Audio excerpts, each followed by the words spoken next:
تدخلك تركي صافر لسر سوريا قشتي تايبات لسر عفرين وروجاوي كردستان يعني تدخلك صافرة بمعنى بوته عفرين جند بجند شهر بشهر خرا كرن ويران كرن لبيشتي عفرين بين 6000 انسان 2 مليون كاس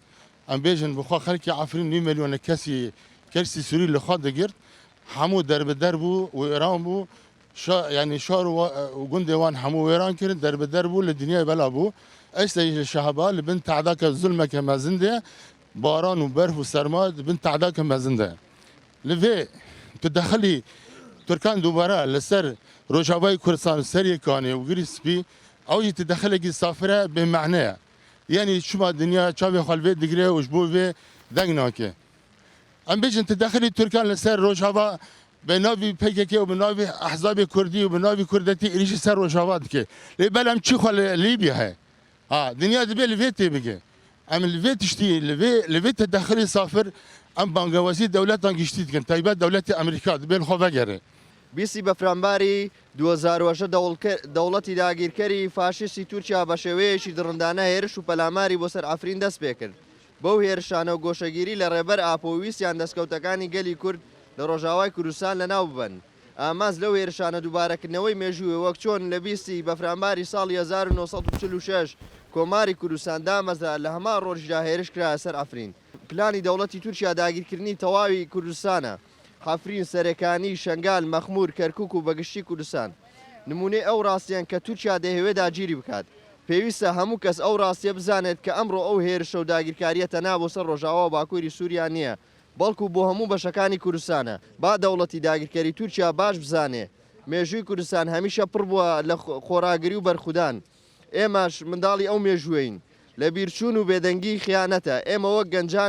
گەنجان قبول ناکەین دەوڵەتی داگیرکەری تورکیا لە خاکماندا بمێنێت و تا دەرکردنی یەکجارەکی تورکیا لەسەر کوردستان درێژە بە خەباتمان دەدەین گەنجانی وڵات پارێز و ژنانی گەنجی تێگۆشەر سوپاس دەوڵەتی داگیرکەری تورک لەو پیلانجیێڕیەدا ئامانجی تەنها ئەفرین نییە و ئامانجی تەنها ڕۆژاوای کوردستان نەبوو وەک دەبینین لە چەند مانجی ڕابردوو دەوڵەتی داگیرکەری تورک بە پیلانجیێڕیەکی دیکە هێرشی سەرەکانی و گرێسپی کرد لەژێر ناوی ناوچەی ئارام کە لە ڕاستیدا و ناوچە ئارامە بۆ حەشاردان و جارێکی تر ڕێخستنەوەی هێزە تیرۆریستەکان و داعشەکانە لەو ناوچانە بۆیە لەمڕۆدا کە دەوڵەتی تورک بەردەوامە لە داگیرکاری و بەردەوامە لە جێبەجێکردنی پلانەکانی لەسەر خاچی کوردستان و نەکە لەسەر ڕۆژاوای کوردستان بگرێت لەسەر باشووری کوردستانیش بەردەوامە لە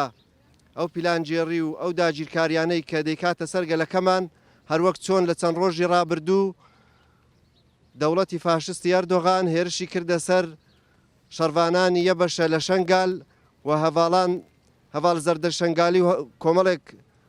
لە هەڤاڵانی شەهید بوون لێرەوە ئەو کارە تیرۆریستی و ئەو کارە داگیرکاری و هێرشانەی سەر باشووری کوردستان شەرمەزار دەکەین دەبێ ئەوڕۆ هەموو هێزە سیاسیەکانی کوردستان ئەوە بزانن کە دەوڵەتی تورک لە ئەفرین ئەوەی لە ئەفرین دەیکات و ئەوەی لە ئەفرین کردوویەتی وێرانکردنی بنەما ئابوووریەکان و کللتوریەکان فەرهەنگیەکان لەو ناوچەیە و دەربەدەرکردنی خەڵکەکەی هەمان شت لە سەرەکانی و لە گرێسپی دووبارە بۆوە و ئەگەر بۆی بکرێ لە شەنگال و لە کەرکووشیش و لە هەولێریش ئەو سیاسەتە جێبەجێ دەکات بۆیە ئەرچی هەموو لایەکمانە کە